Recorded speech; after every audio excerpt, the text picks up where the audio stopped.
video we're going to use a new block, which is a branch gate block, but we're also going to use a standard block with a specific function, which is a get value from a table function that will enable us to read information from an equivalent of an Excel spreadsheet.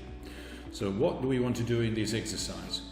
We want to generate a random angle between 0 and 360. So we use a random variable uniform discrete, and with the probability that it shows randomly, so we'll pick up any value between 0 and 360, and then will be fed on to a standard block.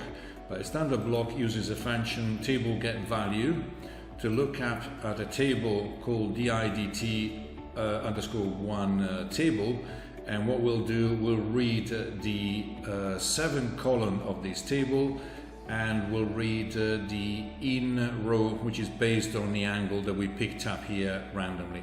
So in other words, we'll pick up a value of didt based on the angle that we generated.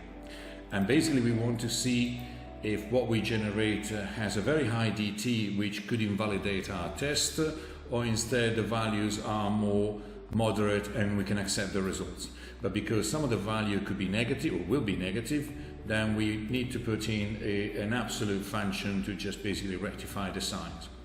And then we use the branch gate, which is basically one input, multiple output, to just filter out those signals. So there's, for example, those higher than 498 will conclude that the test has failed, and those that are below 420 will go into the green zone, perfectly acceptable, and those lower than 498, so between 420 and 498, will be in the amber zone, again acceptable, but we have to look at it a little bit more carefully. So let's just look at a second at the table, and to do that we go to Home, Resource Manager, and under Event Analysis Table, we got this table didt, and here, as we say, we're going to read the 7 column, and we pick up this value based on the value of the angle, and then here there are the results based on the value of the angle, and as you can see, some of them are negative, therefore we need the absolute function. So we've done that. Now we simulate say 20 times, because it's quite slow. So we simulate 20 times.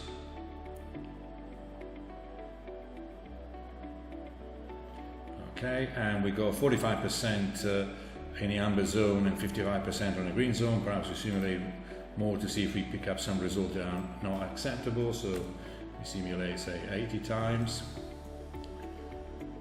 Obviously it will take more, but we can see that the number of simulation here. And we wait for the answer. Okay, so we can see here we got 1.25% of the results are failing, 37.5% are in the amber zone and are acceptable, and 61.2% are acceptable. Clearly, obviously, we can change the threshold to suit our need. And that's it.